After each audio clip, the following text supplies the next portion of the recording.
Yeah. I haven't used StreamYard in a while. Yeah. What do you use now? I think we're live. We'll see. Yeah, there we go. Hey, everybody. Welcome.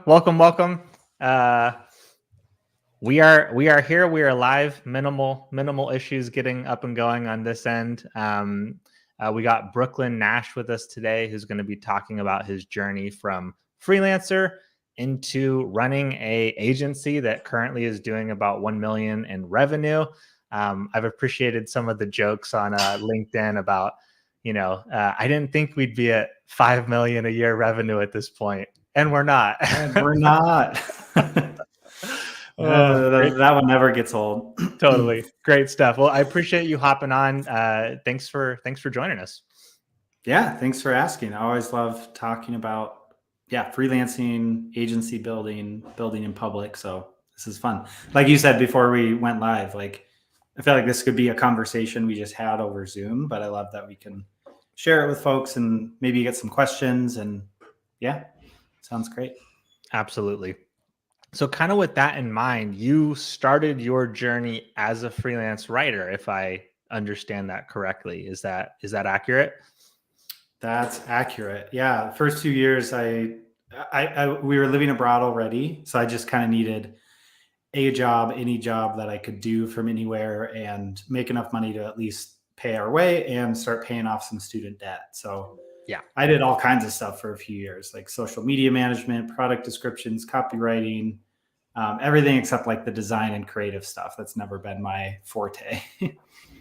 Totally. Yeah. I'm kind of in a similar vein. The aesthetics were never my strong suit, but I did actually do a little web design to get going just because it was like, what are people paying for? Oh, that's one of the things. Web design. I can learn that. Yeah. Speaking of, the Beam website is absolutely gorgeous. I'm just going to link this here for you guys. I would love, real quick, I'd just love to hear about like who made that? How did that process look? Did you lose like 2 arms and a leg to get that? Was getting a website of that caliber a priority when you guys launch Beam? Maybe we should table that till later, but like, I don't know. Like, is that something we should dig into now or wait till we talk about launching the agency? I can talk about it now, mostly because it's not I can't take responsibility for 90% of that. So that was mostly Sam, one of my co-founders. She's the creative lead. All the stuff I said I'm not so good at, she's great at. And we worked with Maxime at The Favorite Design. Shout out to Maxime. He was fantastic. Works primarily with Webflow, and that's what we wanted to build our site on. He was fantastic for giving us ideas, taking our ideas and running with it, making some tweaks and improvements. And we still work with him when we have tweaks for the site. But yeah, getting a solid site was a priority when we launched. We knew it could be a differentiator, especially because we're not a generalist agency. We're pretty focused on a specific element of content marketing, which is a specific element of marketing. So we really wanted to use the site as a way of getting that message across rather than just a typical, here's our services, like we got to talk to get more. We wanted to lay out our philosophy and our approach through the site. Yeah. Love it. There's some follow-up questions I'll ask on that, but we'll get into that when we go into the agency side. Getting back to kind of that initial journey of just trying some different things. Was there a point in that process where things started to dial in a specific direction for you? As a freelancer? As a freelancer, yeah. Yeah, there were a couple turning points. So number one was just interest-based. Over a few years, I realized, look, I don't really enjoy the product descriptions and the copywriting end of things. I really enjoy the long form content. So I really doubled down on long form, doing ebooks and case studies and pillar pages and guides and things like that. Yeah. And then after a few years of that, I started working with more and more B2B companies and brands. And again, that was just a realization that I just enjoyed it a lot more. There's something about I think people often think of B2B as being more boring than like D2C or ecom or something like that. Yeah. I find it really interesting because you really have to dig in the weeds to pull out what the story is, talk to specific pain points. Like folks are spending sometimes hundreds of thousands or over $1 million on a product. So you really have to nail the content. We're not talking about like a $30 purchase. Yeah. So the problem there was really interesting to me. So focused in on long form initially, and then really focused in on B2B tech, which is not even a niche. It's still very broad, but it just made the work more interesting for me. Totally. And did you spend, in my experience, kind of being in a very similar space myself as a freelancer, did you find that most of the dollars were allocated towards lead gen type content? Or did you find yourself getting into more like sales enablement or nurturing type content as well?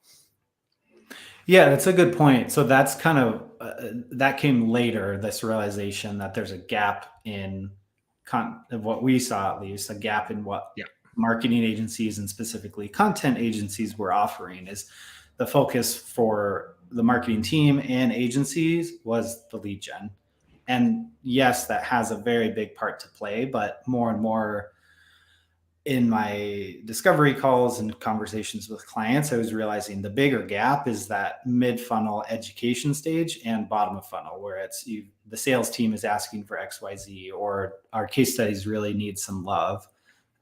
So that's kind of where we've put our focus the last couple of years. And I think there's a demand for it because folks often over-indexed on lead gen and are now realizing how important that, like you said, the nurture content is.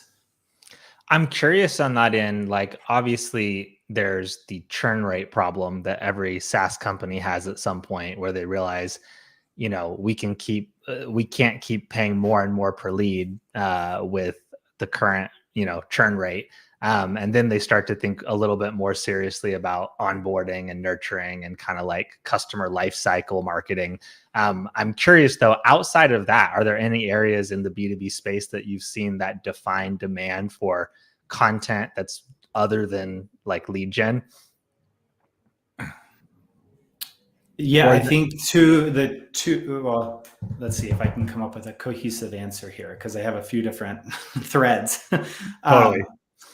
Number one is that very bottom of the funnel stuff where sales is asking for something or customer marketing is asking for something. And there's like people talk about the silos or disconnect between sales and marketing all the time. Yeah. What I don't often see is a conversation about how content can be the engine. It sounds like such a growth marketer. It can be a big part of the solution to bridging that gap. Like if you as the marketing team are working on stuff that sales can use and get excited about, like that's going to make them so much more willing to get aligned on everything else, right? Yeah. So that was a starting point for Beam as well. Is all right, let's start out by talking to product marketing and product and demand gen and sales and sales enablement and the leadership team, get it all together and say, all right, here's what we're recommending we focus on based off of what we're hearing from the whole go-to-market team.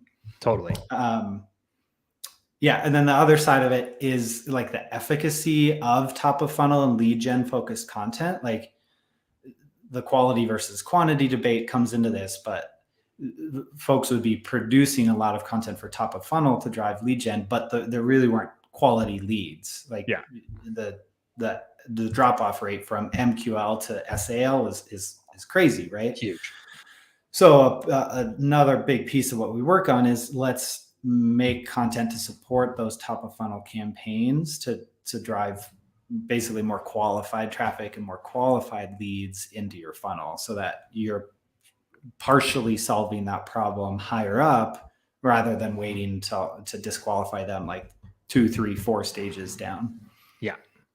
Less of a resource drain on like the rest of the staff too, particularly the sales team, I'd imagine. Yeah, absolutely. So at what point, obviously a lot of what we just talked about is very connected to what you're currently doing with Beam. Where did you sort of end up beyond like long form content as a freelancer, where you felt like, okay, like I'm I've kind of hit my stride. This feels like a sustainable career. Like you felt like you were getting the results you wanted out of freelancing, and maybe there was no point there, but the impression I got when you launched Beam was less that like it was more like a natural next step versus a like, freelancing didn't work out, let's look for something else. Yeah. Yeah, good question. I had a weird journey in that I didn't start out in a traditional job. I didn't have first 7 or 8 years of working as an adult post college. I didn't have a full-time job. I was just freelancing. So I started there, and it really wasn't until maybe year 5 where it felt like a sustainable thing. Like at the time I was doing it part-time to support our work that we were doing with a nonprofit down here in Central America. Okay. We jumped out of that after about 5 years. And that was my year of, okay, I set what felt very realistic, but also sustainable goal. I'm going to set a goal to make $40,000 as a freelancer this year. I think that first year I made like 60,000. So that was the turning point of realizing, okay, this is sustainable. I can do this as a career. And so it stayed on that train for a few years. And then I wasn't really looking for a full-time job, but somebody at Outreach came to me about leading community content for the Sales Hacker brand, which at the time was part of Outreach. And I was like, I've never had a full-time job. Like, I'm sure I can learn a ton. So I said yes to that and jumped in. Nice. And spent a couple years in-house. And I did learn a ton about the wider marketing organization, about getting buy-in, about how budgets and prioritization work and all of that. And I think that laid the foundation for jumping into an agency, because through that work, I realized A, where the gap was, and B, that it's the type of creative work I enjoy.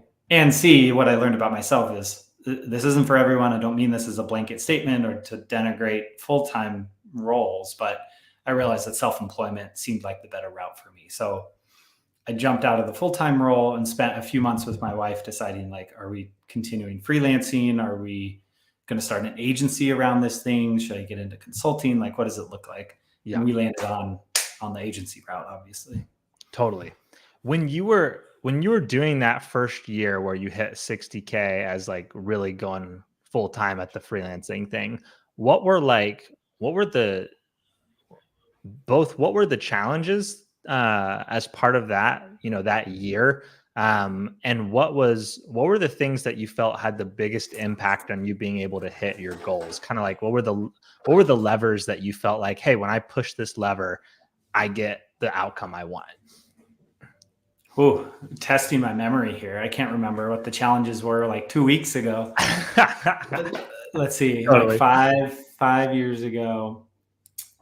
Yeah, I think there were a couple things. It wasn't just that year. It was just those like first couple of years of doing this full time. That is figuring out.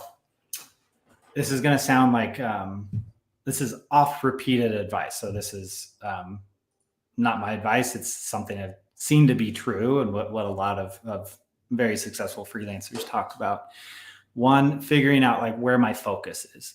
Like when I jumped into it full time, I had for the most part landed on long form. I wasn't doing copywriting or product descriptions or e-commerce or things like that. Or social, but I still was like, quote unquote, just a writer, which is not again, not denigrating anyone who is focused on just being that freelance writer. Like that's a need, but I had no differentiator. I was like they came to me, you need a case study? Great. You need the SEO content? Great. I'll do that. You need this? I'll do that. And it was just like, I was focused so much on not just the execution, but just the writing piece of the execution. And I was so removed from the rest of the strategy and the process and marketing goals. I really didn't have any clarity about how I fit into that bigger picture. And I had to figure that out over the course of 2-3 years. And then number 2 is pricing. Like even jumping in full time, I was definitely undervaluing my services. I think pulling a number out of hat, like 80% of freelancers probably undervalue themselves. I know I did for the first 6-7 years I was freelancing. Yeah. So it was figuring out what I was worth, and the other side of the coin there is how to structure that into pricing. Like, I didn't want to do per word. I didn't really want to do hourly as a retainer. So for like a few years, I kind of did a mishmash of everything. Like, I would do, I'd do some retainer work where I was like on call 20 hours a month. I would do some deliverable based work, do some things that were per word. If it was SEO content, it was just kind of like all over the map. So it took a while to figure out how to structure pricing in a way that made sense for me and made sense for clients. Yeah. Something I've observed is that, like, I think part of the reason a lot of freelancers undervalue themselves is because we all cut our teeth on like the like smaller clients with limited budgets. Yeah. And it can be easy to think that like in some ways we kind of have to do a lot of that work to get our foot in the door and to get some traction. Not always. I've seen people skip it, but it can become the norm. And then you get 5 years in, you get the better clients, and you're still kind of charging those same rates. I'm curious, was there kind of like a light bulb moment, a beam moment, if you will, where you were like, hey, like, this person's making this from the same work. I think I'm actually doing a little bit better job. I should be charging that too, or something like that. Like, was it what kind of led you to feel the last 7 years I've been undercharging, I should charge more? Yeah. I love the wordplay with beam, light bulb moment. I'm going to be honest with you. For the first year I was following your journey with Beam, I thought it was like the beam, like a structure beam versus like a light beam. Yeah. Well, so if you go back to our original like manifesto blog post, it's both. Yeah. It's supposed to be both. It's both. Okay. We've just really leaned into the spotlight, like light bulb moments. Okay, so I wasn't entirely off. No, but the idea is, spotlight on your experts and the type of content that can support your whole marketing strategy. Love it. So for all the people watching, I'm glad we had a chance to clarify. I didn't really have like a single light bulb moment. I think overall, this is very anecdotal, but I think the last few years, freelancers have gotten a lot better about transparency and rates. Like Peak Freelance, we've worked on a couple of benchmark write-ups about what people are charging and how they are charging. Yeah. I think people are talking about it more one-to-one like this, and like online, whether it's on Twitter, which will always be Twitter, not X, and LinkedIn. Yes. But at the time, there was like so little transparency. Like, you could literally Google. I've Googled this before. This is a real story. I have a screenshot of it somewhere. Like, how much should this is for copywriting, but how much should website copywriting cost per landing page? And the Google result was like, the range can be between $50 and $5,000. Like, it was so hard to get transparency into how to freaking do pricing. It's so hard. Kat Boogaard just posted about this too. Like, she's been doing this just as long as I have, 10 years, almost 10 years. And it was a great tweet. She's like, 10 years later, clients ask, oh, how much will this project cost? And her response is, I don't know. Like, let me figure it out. It's so true. It's so hard. Yeah. So what worked for me was literally just raising my rates every time I signed a new client and every time I renewed with a client. So it was, all right, I landed this client at what was essentially 25 cents a word. Let me try 35 cents a word with my next one. And I just kept getting yeses and yeses until we got to about like between $1 and $1.50 per word. And then once you start to get some of the no's, that's actually a good thing, because you're disqualifying not necessarily bad fit clients, but there's a pool of folks who will pay $1 a word, for example. Yeah. Or $1,000 for an article. So you're just now doubling down on focusing on finding those clients. Like, you don't need to work with others who don't have the budget. Yeah. So it's just raising it every renewal and every new client, and that experiment over a couple of years, like not over 2 years, over 4 to 5 years, at like basically 10x what I was charging. Because when I jumped in full time, it was like essentially 10 cents a word. Okay. And part of the ability of being able to raise the rate from one client to the next is having a way to consistently bring new clients in. And that's kind of a big sticking point for a lot of new and even intermediate, copywriters who are kind of continuing to try to gain traction. I want to ask you about that, like kind of what was the way that you drove leads? And I'm guessing it connects to the other thing I wanted to ask you, which was, when did you start really seriously looking to build your personal brand? And is there a connection between those two things? There is a connection, and there's kind of two different phases. Like there was being really active on social and building a personal brand, and how it looks now. So before that, this was 3+ years ago. It was a whole patchwork of business development. Like I was on Upwork until about 5 or 6 years ago. I made essentially my first 100,000 as a freelancer on Upwork. Okay. I don't think that's very applicable because it's very crowded now. I think the rates can be low. Upwork takes a big cost. I don't really recommend it for at least new freelancers today, especially in writing. Like if you're a writer, it's the supply there is just crazy. If you have a really niche, like if you're a special type of designer or developer, I'm sure there's opportunities, but I'm talking specifically for writers. I used a whole host of different sites. There was ProBlogger was a good source of leads. I used that one a lot. Yeah. Did you? It did. I have no idea if it still is, so take it with a grain of salt. But for today, but 5 years ago, it was fantastic. I tried out cold email for a while, which landed me a couple of clients. So I guess it technically worked. And then just referrals. People say this all the time, but referrals from the people I was able to work with. And then, today this isn't very actionable advice, but like it all comes from personal brand. That can be referrals from folks that have seen our stuff and introduce us to somebody. It can be directly from social, somebody who sees it and reaches out about working together. It can be some of the other stuff we work on like this, or like guest spots or call outs in Morning Brew. Like it's just all inbound organic right now, which is actually kind of, maybe we dig into that. It's kind of a limiting factor so now we're in the middle of figuring out what like making that scalable or at least sustainable looks like, which is a whole separate can of worms.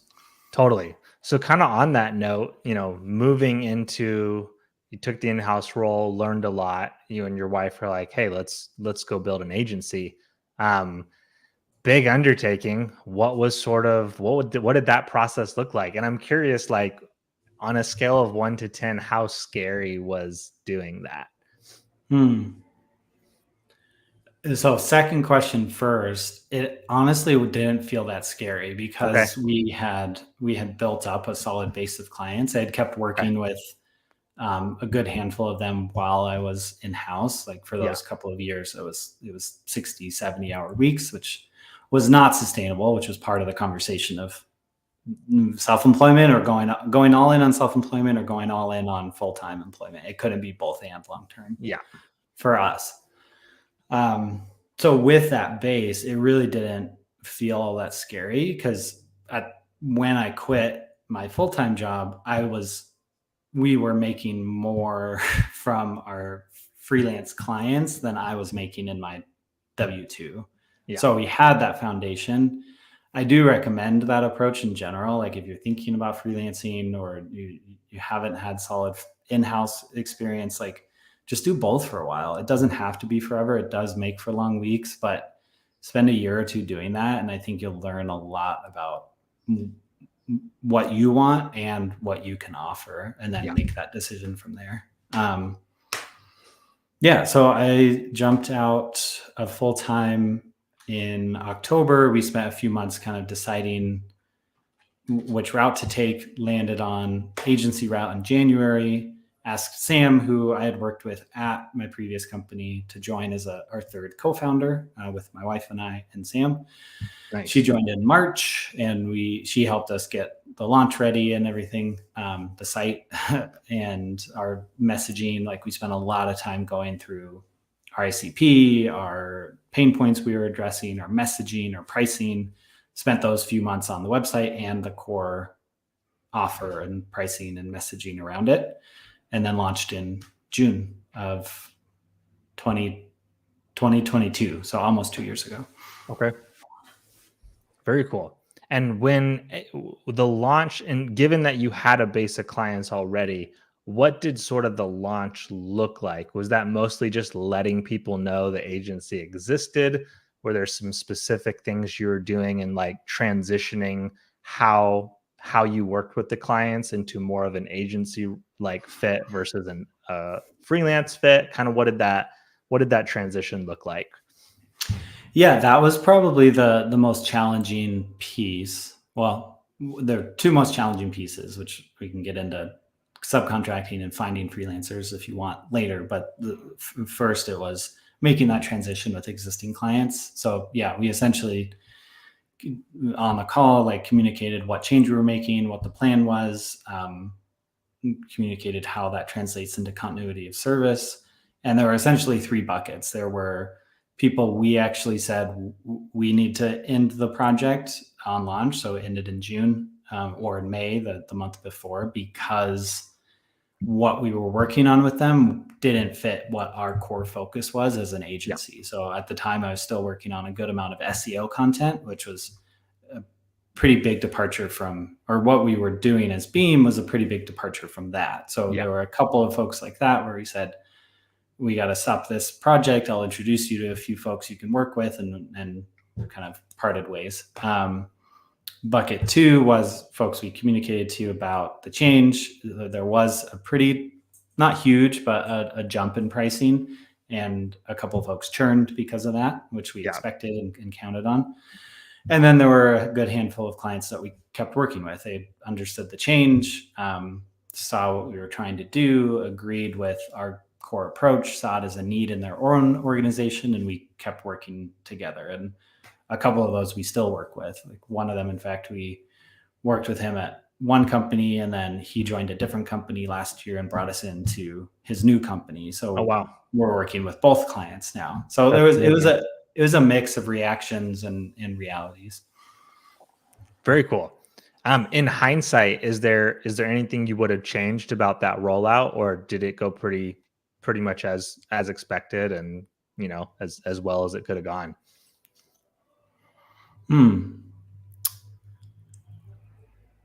I think I might have, if I'm being honest, I might have made the transition softer for the clients who we did end up needing to end our projects with. Like, even though it didn't match our core offer, like we were still perfectly capable of SEO content. Yeah. So maybe I could have turned it into like a 6-month, like heads up, end of year, we're making this change. Maybe done some additional education internally with them around what we were trying to do now and what was different about it, to see if there was the need or hunger for that at their organization. So maybe would have slowed the roll a little bit on making the transition. I think we were just very eager to jump into like this approach to content marketing is filling this gap that we were seeing, and we didn't want anything to distract from that. And when you launched, did you launch with like freelancers? Like, did you launch with kind of outsourced work? And then was there a point where you started to look to transition into bringing people on full-time within, and like, what did that sort of approach, timeline, how I know like when I spent about a year and a half building a content agency, and it got to the point where I realized like this is not sustainable without full-time hires. And to me, like I just had too much anxiety around trying to build something around full-time employment.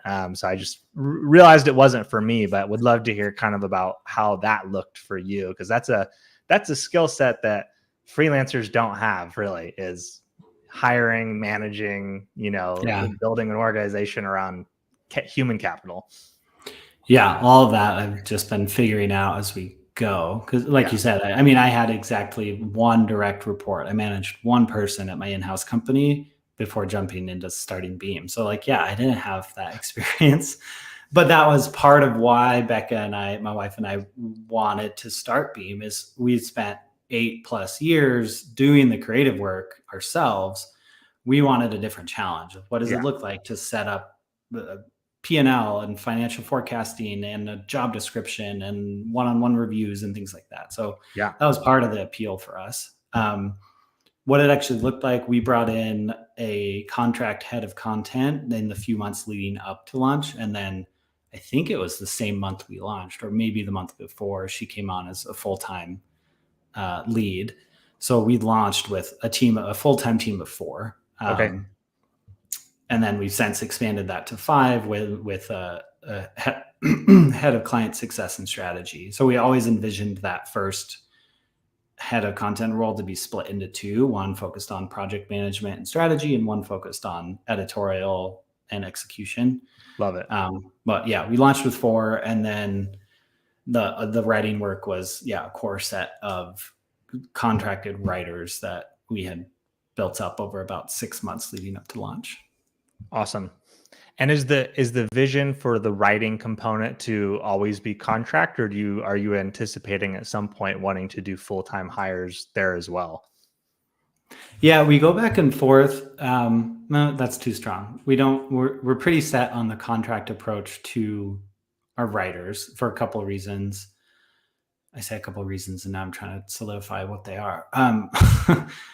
There's a lot more flexibility on both ends. I think our writers get more flexibility. There's at least 5 we've worked with since launch who are still with us a couple of years later. They get to build their business. They can build up their income to a point where we, and honestly, no, even SaaS company would be able to pay what they're making as freelancers, and we just get them on a partial basis, right? Yeah. There's also flexibility in our end of, okay, this writer is really strong in HR tech. Let's see if she's available. Great, she's available. We have that client for 12 months. It just makes the mixing and matching a little easier and flexible. Totally. Versus so needing to match all your whole roster to a fixed set of people and knowledge bases. Yeah, exactly. Yeah. And it's less about the cost savings, because I've done the napkin math essentially of what it would cost to hire a full-time junior level writer versus what we're paying our freelancers. And it's about apples to apples in terms of what it costs Beam. But I think that flexibility and the level of experience, we don't want junior writers. We want people who have been writing for 5, 7, 10 years and know what they're doing and can take feedback and can adjust. So it's taken us, the first year or so, it took us to really dial in on what we were offering freelancers so that we could keep them happy and attract really solid talent to our roster. Yeah. And those folks typically often don't want full-time roles. Usually the people who want the full-time roles are the more junior folks who, so that makes a lot of sense. Getting into the one of my favorite topics, in the marketing space, the difference between revenue and profit. We see people throw around, revenue numbers a lot to kind of project a level of earnings that may not incorporate all the expenses involved. So I'm curious, running a $1 million a year agency, what does that translate in terms of, I guess there's the what earnings per share, or there's the net that there's a different word for it. What is it? Do you know? You've been doing the P&Ls or whatever, but there's the term for You're talking about EBITDA? Are you talking about? Yeah. What EBI? Earnings before interest, taxes. Yes, appreciation. That is the one. Yeah. This is why I have this is Becca's area of expertise. She runs ops for us. Totally. I'm give me the big picture. She understands much more about it than I do. Yeah. It isn't. It's not apples to apples. Last year, we're filing taxes right now. So last year, as the agency owners, we're making about almost exactly the same as we made as freelancers the year before we jumped into starting Beam. So when you're building an agency, you have COGS, cost of goods sold, which for a service-based agency is essentially what you're paying your Contract contractors, work. Yeah. and like some of the Salaries. hourly salaries, right? So that's sitting at about 35% at $1 million. It's $350K we're handing over to other folks, which we're happy to do because they're doing a lot of the creative and editorial work, right? Yeah. There's additional SaaS costs. There's it is all kind of adds up, but we're basically on par with what we were doing as freelancers while accomplishing what we set out to accomplish, which was building something that can be self-sustaining rather than it being a question of, can we do the work? Great, we make the money. Can we not do the work? We're capped out at 50 hours a week. Great, or bummer, we got to pass on this project because we're capped out. So it's not about, I think I've written about this I think it was in Dear Freelancer for Peak Freelance, like starting an agency or taking on subcontractors because you have more work than you know what to do with, I think is a terrible reason to start an agency or take on subcontractors. Like the mistake I made. Us too. Yeah. Like 4 years ago, we were like, oh, we have all this work. Like, let's start working with some freelancers. But our pricing wasn't high enough to support what we could pay our freelancers. So we worked with freelancers that were flaky or didn't meet our level of expectation for quality or didn't have experience in B2B tech. So it was just like, it was a mess. So we had to take a step back and be like, we can't do this after about all the 9 problems months. I had too. Yeah. That's funny. It's repeated. So yeah, I will own that. I'm not just like speaking to other people. I made that mistake myself. So totally. I'm glad you did too. Ian did as well. Ian. Yeah. Yeah. So don't do it just because you have more work than you know what to do with. I think it's about like asking, this sounds really cheesy, but like asking what you want. Do you really love the creative work? Great. Just keep raising your prices so that you can make 100,000 plus as a freelancer doing all of the work yourself, account for the project management time and the churn and the business development, and just build like a little creative niche for yourself. There's tons of freelancers who have done that.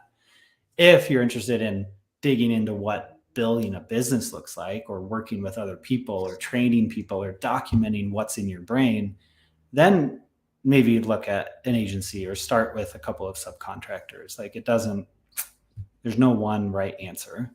Totally. Yeah, that's great stuff. It's pretty, from my perspective, it's pretty impressive to make that transition without the initial income dip, because you kind of, what I typically see is people make that transition, they eat a dip for like a year or two with the expectation that we can scale to a point where we're making more while also having that, divestment from our personal workload in terms of how the business is doing. So that, to me, that sounds like a pretty successful transition, which is that's awesome. I am thankful for that. Like, we have been profitable these first 2 years. We're able to sustain our level of income. But we did, like, it can be a hard pill to swallow when you are taking a dip in profitability. Like, before, this was all your money, and now a very small slice of it is. And to be honest, like, if we're being transparent here, like, our profitability isn't where we want it to be now. We did take, and I wouldn't call it a dip, but we're down here for now because we hired a couple of full-time people. We're trying to pay our freelancers really well because we value like experience and their talent. And it's to a place where it's sustaining that $1 million business and should be able to sustain up to about a 1.8, almost $2 million business without adding a ton of costs. So that profitability over the next 18 months should start to go like this. So that's kind of the stage we're in right now. Absolutely. And with that kind of next stage, like, what are the problems and challenges you're dealing with right now? You mentioned kind of the limitations of sourcing leads through your personal brand. First of all, I think it's pretty cool that you can get, bring in a million annual revenue business worth of leads through a personal brand. Like that's pretty cool. Obviously there's a cap, and it sounds like you guys are at that. What have you been looking at for sort of the next stage, and beyond lead gen? Are there other kind of challenges you're starting to tap into at this stage? Yeah, there's kind of do you know the term, is it hedonistic or hedonic adaptation on the spending side, where like, oh, you make 50,000, you spend 50,000, but then all of a sudden you're making 100,000 and you figure out how to spend 100,000, and that's the new norm. Like I kind of had the inverse for the income side. Like I was just talking to Becca about this yesterday. I was like, hey, last week, that deal we closed, I just closed $54,000. Like I'm not a salesperson. And in the moment, I don't think about it in terms of, oh, I've closed $54,000. Or like you said, I've closed $1 million of business over the course of the year. Like, so I don't know exactly what I'm saying with that. It's just, it's an interesting way to look at it, because I never really saw myself as that. Totally. I literally had the exact same conversation with my girlfriend the other day. I sent an intro to two people, from one person to another person that probably everyone on this call has heard at least one of their names, and may not know the other. I know you'd know the other guy, but like I sent this intro, and I thought after, I was like, this is probably going to turn into a 7 or 8 figure deal that I just connected these two together. And I was like, I've never thought of myself as being a type of person who's like connecting 7 or 8 figure deals. Like that's something I would like, I'd hear about occasionally in my career and go, oh man, wouldn't it be cool to be like playing in that world? And I like, it's just weird. And here you are. Yeah. Like, and it feels just like, it doesn't even feel like something to take note of. And so then when you do, it's like, oh wow, like that's pretty cool, Yeah. I know I want to get back to your question, but maybe we pause there for a second. Like just send more introductions, like whether you're in-house, whether you're a freelancer. Honestly, that's my favorite thing to do. That intro you were just talking about between two people, it doesn't have to be tied with like return the favor or anything. You don't have to get Machiavellian about it, but it's just so fun. And then you build that goodwill. It's probably my favorite thing to do.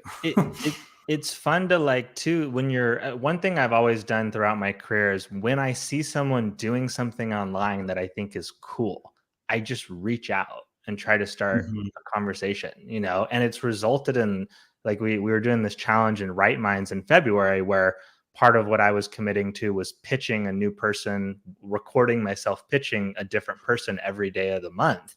And like, as I started, going through the Rolodex sort of, and like pitching different people I've been connected with over the years, I was realizing like most of these people, I've never pitched them at any point in my career. Like these are people who I'm just friends with at this point, and it's just different people who, like I've never had a real clear value add to offer. So I haven't looked to try to like monetize the relationship. It's just been like, hey, we're friends. I like what you're doing. We stay connected. And then at some point they may or may not have something pop up that it's like, oh, wow, that's a cool area. I could add some value to what they're doing. And then it doesn't feel like you're pitching. It just feels like you're continuing the connection with them, Yep. And that will not always come full circle, but if there's a need or a good fit or a different opportunity, like if those exist, then it will come full circle, because those folks are going to remember that, right?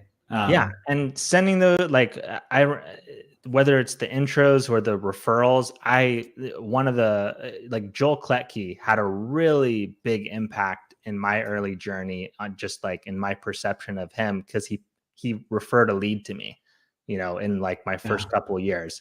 And like he was someone who was a bit more established, who I was following on like, Twitter at the time. And it was like it felt very affirming to get past a lead, like to feel like, hey, he liked my work enough to pass me a lead. And that's something that like, I still feel like, and I've continued, I've had built more of a friendship with him since, but like, just like stuff like that, like sticks with people. And so it's fun to be able to like pass that on to other people as well of like, hey, like, I like what you're doing. You do great work, like here's someone who could benefit. It's cool. Yeah, absolutely. And maybe that's we're bringing it full circle. I promise. Like that's the connecting point to what you're asking about of like making the personal brand or organic inbound sustainable or scalable. Like that's kind of where we're at is, all right, how do we take these conversations, document them in a way that make them actionable later? And I don't mean that to turn it into something transactional, but like we have a lot of loose partnerships with other agencies and freelancers. Like that's kind of the MVP version. We have our Beam friends list. So if something comes up on a call we don't handle, we can go to our Beam friends list and say, hey, why don't you check out Omniscient, or why don't you talk to this freelancer? So that's the starting point. But like all those LinkedIn DMs and Twitter DMs and emails and intros, like I haven't tracked any of those for the last couple of years. And I think that's to a detriment of not just like biz dev opportunity, but also following up and saying, hey, you were looking for a job. We talked a few months ago. How's that going? Like so far that's been so ad hoc and opportunistic and just as things come up. So now that's challenge number one is, all right, we've documented and have our processes down pat for client editorial from signature signed to completion of the project and renewal, right? What does it look like to not capitalize, but stay engaged with the conversations that were happening all around these opportunities? So that's challenge number one. Build systems around it, kind of. Yeah, systems for repeatability and checking in across a few different levels. Like we've gotten some referrals. Let's reach out to our referral partners and say, hey, thanks for sending them our way. Like we just started offering $1,000 for a successful referral. Let's start building that into a program where we can keep them engaged, get them $1,000 more often as they make intros and so on, or partner agencies. So that's challenge number one, getting a system around it. Challenge number two is what the scale of this looks like. Like we're dabbling a little bit in advertising or partnerships, paid ads or partnerships. I was going to ask about that. I'm going to just start like literally, I can't even like talk about it because I have zero good insights about it. We're just experimenting, right? Going to a couple of events the next month. We have a sales coach helping us with like taking those inbound opportunities and really making sure we keep them engaged and continue to offer value. So two sides of this challenge coin that we're dealing with this year. Yeah. Do you have any idea kind of with that keep the lead engaged? Do you have an idea of what your typical like buyer journey timeline looks like? Are these things that kind of get made pretty quickly, like the decision that gets made, or is this something that like you start conversations now that are going to probably pay off in Q4, or something like that? Yeah, and more. You asked me this a year. If you had asked me it a year ago, I think my answer would have been very different. So again, in the name of transparency, like second half of last year was very rough for everybody. Every agency owner I've talked to, every freelancer, every in-house marketer. The GPT-4 launch year. Yeah, I don't know what the GPT felt like. Gen AI felt like. Maybe it's played in. I don't want to have my head in the sand there, but it was just like the budget cuts, the layoffs, reorgs, like our budget was slashed or tech recession. Yeah. It was the whole tech recession last year. So we lost a good amount of business second half of last year, and deal cycles started getting crazy. So on average now it's about 3 months. And that's the average, because sometimes like we're kicking off with a couple folks these last week and this week where it was like 3 weeks, which was great. Like they had immediate need. It was fit for what we work on. So they're ready to kick off. Others we've been talking to since October, and we talked about early 2024 content, but they're still getting their ducks in the row. They're still waiting on budget approval. They're still establishing the strategy, what have you. There's all these internal needs first. Yeah. So a few months, and it is kind of long term. You keep them engaged. We jump on a few different calls. I try to offer value throughout the process, however I can. Like we essentially treat them as consulting calls rather than scoping calls. And I think that helps keep us top of mind, even if it's a very long-term process. Like we had a sales conversation with somebody I have the chain in like April, I think. And she was like, we don't have the budget this year. I'll reach back out when we're ready. She reached out in last month in February and said, hey, like, can we pick this conversation back up? I was like, oh yeah, great. So yeah, it's a roundabout answer, but that's where we're at. No, yeah. Well, I mean, when you first said 3 months, I was like, man, I mean, that's not terrible. Like that's not too bad for an average. But yeah, I could definitely see those like year plus ones, popping in there. Which man, when you're cash flowing an agency, it's a whole that timeline becomes a whole different problem than being a freelancer. If we had Becca on here, she could spend the whole hour talking about cash flow and the issues there. She spent a lot of time figuring that out last year. Okay. Yeah, whole different problem that you only start dealing with when you're building something like this. Like, hey, we got all this money, but no cash. So yes and no. If I can take us on a tangent, like yeah, please do. It applies to the freelancer side too. Like cash flow is just the fancy financial term for what freelancers call feast or famine. Like you're getting a ton of work and a ton of money, or it all dries up overnight. So like talk to a tax accountant, talk to somebody who really knows their stuff. But in general, if you're making over 70,000, it makes sense to register as an LLC or an S Corp. It makes sense to open a business account and start funneling all of your invoices to that business account, and then get on something like Gusto or Rippling to give yourself a paycheck out of that business account. So then you don't have to worry about things drying up for at least like 3 to 6 months, because everything's funneled there and you're just taking that regular paycheck. Totally. Yeah. The other component to the feast or famine being like just being your own sales team, pitching more. It's kind of the angle I usually push people towards, but you're absolutely right. Keep the pipeline full. Yeah, keep the pipeline full. Well, awesome. This was super interesting stuff. If anyone has any additional questions that they want to ask Brooklyn in our last couple minutes here, fire them off. I'm curious, kind of when you think back to this last year, you mentioned something that's very much affected freelancers too, which is like the hiring freezes, the things that happened with the tech recession, with generative AI. I'm curious, like what you've seen so far. We're kind of getting to the end of Q1 2024. Where do you see the market being at right now? What have you been noticing in terms of like, does it seem like it's bounced back? Does it seem like it's, we kind of, like what are you observing? Yeah, this is again very anecdotal. Absolutely.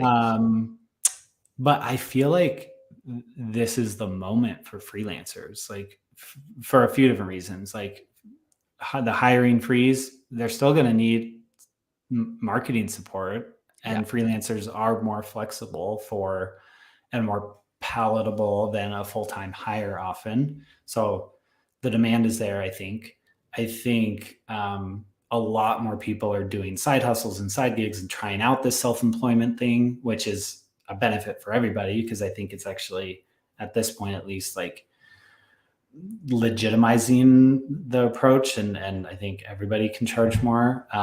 Superpath just put out their own benchmark report when it was, I forget the exact numbers, but you look at the graph of 2019, 2020, 2021, 2022, 2023 for freelancer income, and it's just going up. Yeah. And I think I think it's a great opportunity for freelancers. On that note, real quick, when we did our 10K challenge in Right Minds last month, we had like 4 or 5 people hit career all-time earnings highs. That's awesome. So like it's like we're seeing, I think we've really seen a resurgence in Q1, like exactly. I've seen it, again, anecdotally, but I've seen it from my end as well. But sorry to cut you off there. Continue. No, that's great to hear. Yeah, and all it takes is that, like a small cohort of people who are sharing where they're at, where the gaps are, what they're charging, and having somebody go, hey, I think you could charge more for that. Yeah. And then you try charging more, somebody says yes to it, and all of a sudden you've raised your income by 30%, you know? So I love that. The more transparency, the better, I think. Absolutely. Got 2 questions here. What would President Brooklyn say to past Brooklyn on building an agency?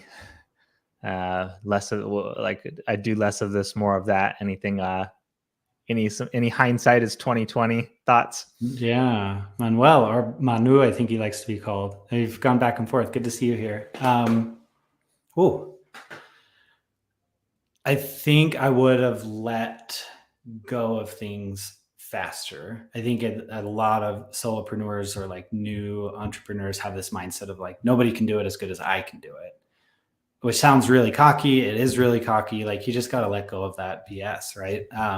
So I held on to things a lot longer than I needed to, when I could have just taken a step back, taken the time to document it. It doesn't even have to be a huge old process doc. It could be a 20-minute Loom video explaining how you work on something for somebody, and then they're set up to do it for you. So I think I would have done less of the execution and more of the documentation and training around the execution.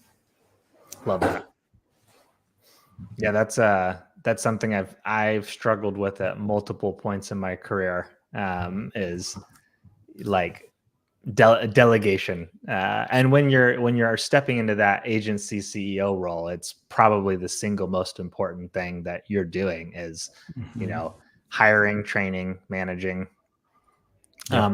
Another question here from Ian. Any advice for a contractor looking to prove that they can provide more value to an agency when in-house employees tend to be prioritized? Yeah, that's a great question, Ian. Number one, I kind of disagree with the premise. For a lot of agencies have a contractor model. We're prioritizing in-house for strategy, client relationships, running interviews, and things like that. But our freelancers are like the core of the creative work we do.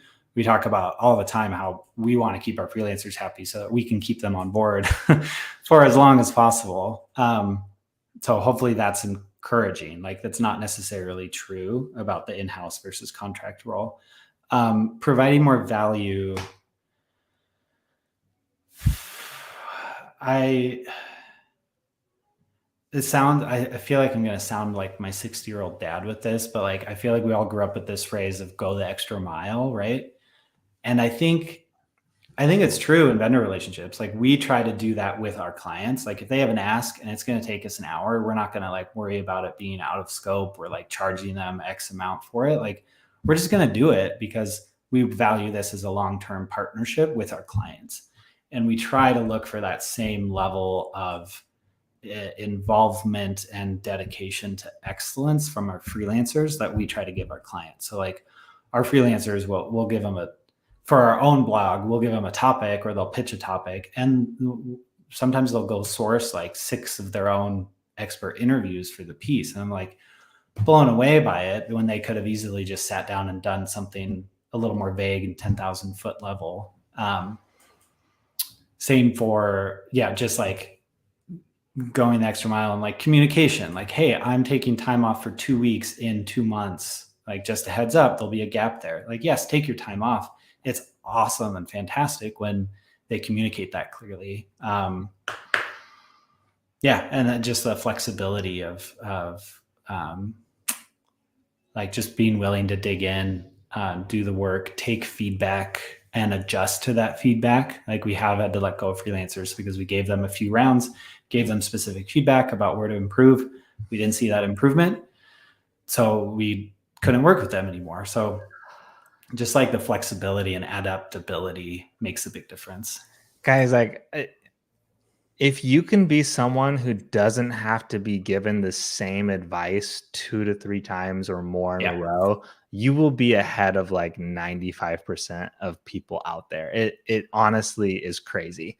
That was literally my biggest challenge when I was doing the same thing, is like, I'd work with people who they weren't untalented people. Like I was working with them specifically because they could do good work, but like the ability to just take a piece of feedback and then apply the concept to the next piece, like it'll really set you apart. And just to add to that too, there's agencies that provide specialized content and services and agencies that provide more commodity content and services. The commodity content ones tend to really love hiring entry-level people at rock bottom salaries and just trying to float the whole business with as minimal cost as possible. You're never going to convince them to pay you your rate to provide better value. You want to go after the people who you want to go to the agencies like Brooklyn's, ones that are offering a very specialized product that really depends on specialized work and competencies. Those are the ones who are going to be interested in paying you. And you'll find that whether they're thinking about hiring contract role or not, if you can get in conversation with the people who are actually managing the work, they may put out a full-time job listing. You have a conversation with them and they're open to hiring you contract. Like at the end of the day, the company often just, they want the outcomes. And so sometimes they're flexible on the format. Sometimes they're not, but if you go after the agencies who are offering that higher end product, that's where, you have a much higher chance of getting what you're looking for, Ian. Yeah. Jacob's advice was much better than mine. and to extend that, like, don't limit yourself to agencies. I'm an agency owner, but all of our freelancers actually, like, they have some top tier direct clients for themselves. Like they're working with Gusto or Lattice or DocuSign or like these big clients of their own that they have a direct relationship with. Like try working directly with SaaS brands too. I think that can go a long way. 100%. Awesome. Well, thanks so much, guys. Thanks for hopping on. Thanks for joining Brooklyn and sharing some really interesting stuff about this journey. I think most freelancers at some point have thought about like starting an agency. So it's really cool to hear about how the process actually looked. And also just like to reiterate what I said in the email and LinkedIn post, I appreciate like how intentional you and your co-founders have been about trying to do it a better way and do it in a way that aligns with your values and what you cared about as a freelancer, someone a little lower on the totem pole than what you're building into now. And that's super cool to see. It's super cool to see people build the thing and keep the values along the way. Thanks for that. That's been a priority since the beginning because we freelanced for so long. So we got our freelancer feedback a couple months ago and I was literally tearing up because I'm like, this is what we wanted. We wanted them to want to work with us long-term and be that good experience. They're not lower on the totem pole. They're just doing a different piece of the work. And we're doing another piece of the work. And then everybody's happy because they get to focus on the creative work and we handle all the other headache stuff. 100%. Love that. Well, thanks so much. I hope everyone has a great rest of their week. Signing off here with the end of the stream.